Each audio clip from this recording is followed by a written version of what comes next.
So there's the vibrations for you. Look at that mirror.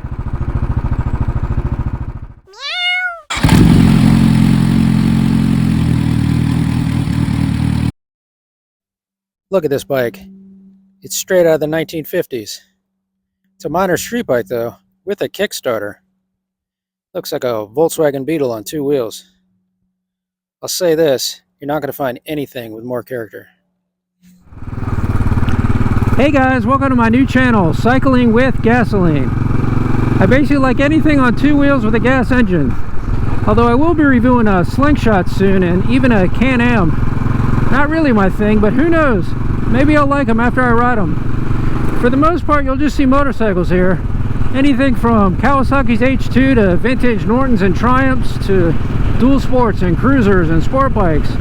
And then kind of weird and funky ones like this one.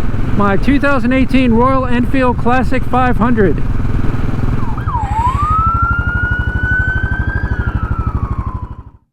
So one of the coolest things is this.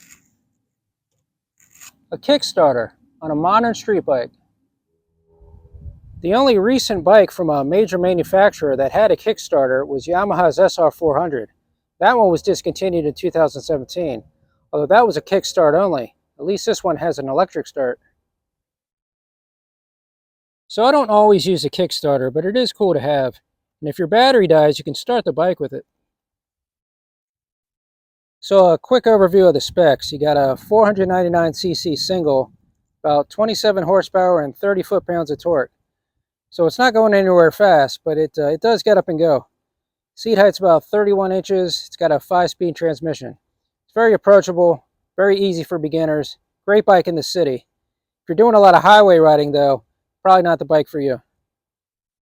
So the Classic 500 came out in 2008, I think for the 2009 model year, and was discontinued in 2020.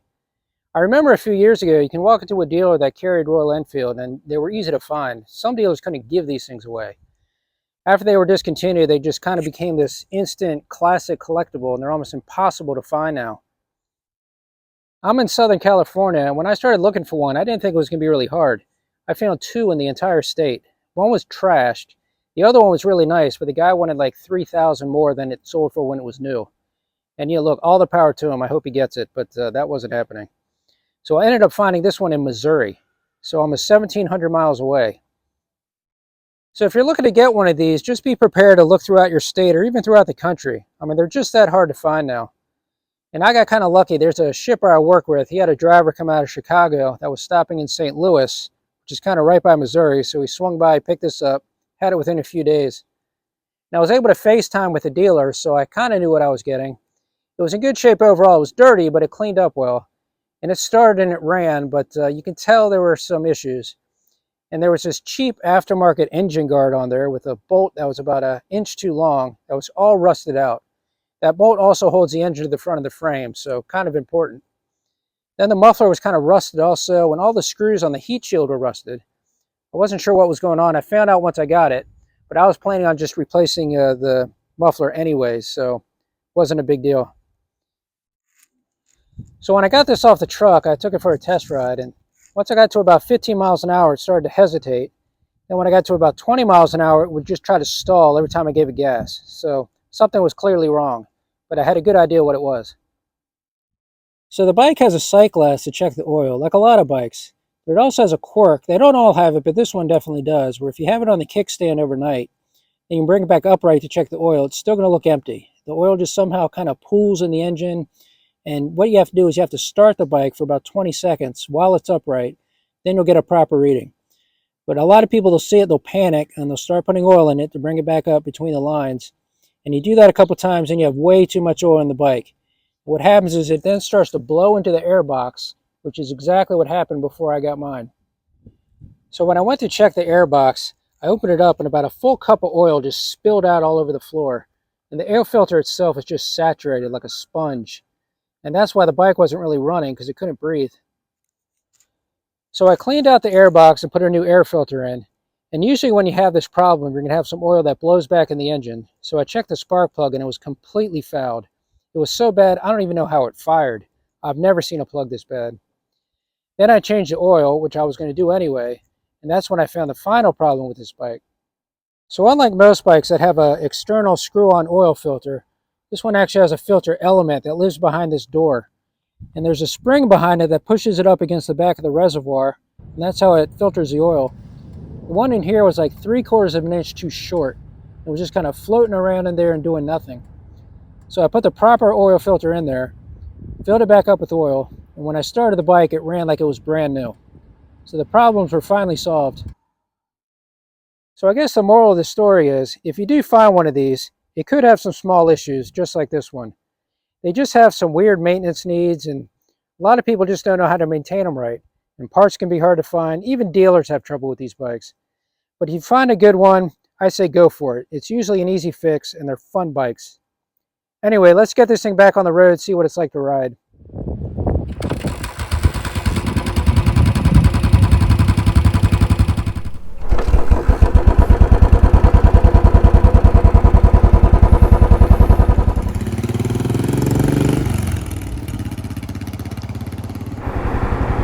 We got you.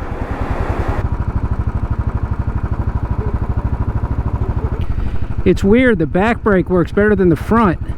It's usually the other way around. So when I was talking about the availability of this bike, keep in mind it's from an American perspective. I know it's much more readily available in Europe and India and South America and other parts of the world. So the dash couldn't be more simple. You've got a very basic speedometer, and then you have a mechanical odometer, and that's about it. I mean, if you need a trip meter, you have to look at the odometer and just do the math in your head. And then you've got some lights here. You can see neutral, and you can see if I do the turn signal. And they work, but under sunlight, they're very hard to see. And then you just have you don't have a gas gauge, you just have a low fueled light, and then a check engine light, and that is about all there is to it. So riding this bike is kind of like riding a lawnmower. The engine is like straight off the shelf at Harbor Freight. That's actually a compliment. Let me explain. It just has a very basic and raw mechanical feel, like an engine from another era. I mean, you think about your grandfather or even great-grandfather riding in the 50s, and it might have been on a bike very much like this one. Of course, not with fuel injection and anti-lock brakes, but very similar feel, very similar look. The bike is about 430 pounds wet, which isn't real heavy, but you do feel it a little on something so compact. It's not a performance bike, but it's not trying to pretend to be something that it's not. It's just a little cruiser. You know, on roads in the UK or France or Delhi, it's ideal. In America, though, with wide open roads and fast highways, it's all about appreciating something with unique character, and this definitely has it. So riding this thing after dark isn't too bad. I took it out the other night. Let's see what that was like. Am I going to make this light? I am going to make this light. I'd never make this light. Look at that dog. Chocolate Lab. So the headlight isn't great. I just use brights most of the time. It turns a bad headlight into a normal one. And it's not so bright, you're not going to blind anyone. And there are these two pilot lights on each side of it. They don't really do anything. They look cool though. On the old models, you could actually turn the headlight off and the pilot lights would stay on like parking lights. They just kept them on the new models, gives the front end a classic look. Anyway, other than the headlight, it's pretty good at night. It's freezing cold out here though. Let's go back to daytime. Okay, we're back in daytime. Really quick, I just want to thank the sponsor of this video, Big Nose. Let's take a look at what that's all about.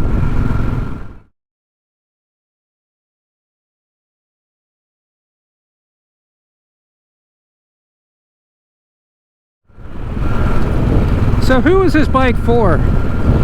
If you ride something like a Vespa and you're always just kind of in town and you work locally and you're going to the store and maybe you're bar hopping with friends, then this bike would be perfect and a lot more fun than a scooter. But for just about everyone else, I'd only recommend it as a second bike, and here's why. So if you're riding with friends, even if they have entry-level bikes like a Ninja 400 or Iron 883, you're probably not going to be able to keep up. So unless they have this kind of bike or they're just saints and they'll slow down for you, it's just not the right kind of bike for that. Also, if you do any kind of highway riding, it's not great for that either. I mean, technically you'll do about 70 miles per hour, maybe 75 downhill, but you're really going to be just pushing it to the max. The engine's just going to vibrate like hell, it's going to be all pissed off, and it's probably not good for it. It's just not a good highway bike. So as a second bike, one that you don't have to really rely on for anything specific, it really is great. It's like a Volkswagen Beetle on two wheels. It's not very fast, it's basic, it vibrates a lot, but it also has so much character. A real throwback bike. You know, it's just a very chill, lazy ride, great for the city, great for back roads. It's just a lot of fun. So I have an older Royal Enfield Iron Barrel Bullet 500, and this bike is a complete redesign. I mean, they kind of look alike, but this one now has fuel injection, disc brakes with ABS, and a unit construction engine. That means the engine and transmission are integrated.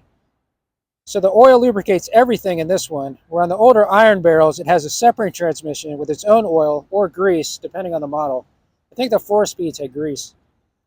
The primary case for the clutch and alternator also has its own oil. And the older bikes are just more temperamental in general.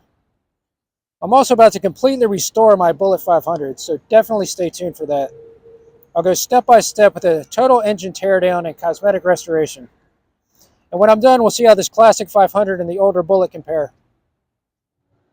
So the bike is mostly stock. I just changed a couple things. The right mirror was broken when I got it, and I had these that I got for another Royal Enfield that I never used, and it fits the bike perfectly.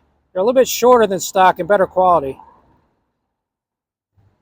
As I mentioned earlier, I also got the new muffler. I got it from Hitchcock's, but it only came in a polished stainless. So I had a ceramic coated black, that and this little heat shield here, and then this bracket holding it on. It looks really good. It looks like it came from the factory this way. It really fits the bike. Also sounds so much better than the stock one. Hey, so if you made it this far in the video, I really appreciate it. Please hit the like button and definitely subscribe. I'll again be restoring the Bullet 500 and also reviewing my Continental GT 650. Now that bike really represents the new Royal Enfield. I'd even put that up against a modern Triumph Bonneville. I also have a Kawasaki ZH2 coming up, a Slingshot, vintage Nortons, and a lot more. So stick around, guys. I'm just getting started. Hey, what are you doing? My science homework. We'll take a break. Let's watch some YouTube. What do you want to watch? I don't know. How about cycling with gasoline? Yeah, I'm going to finish my homework. Oh, okay.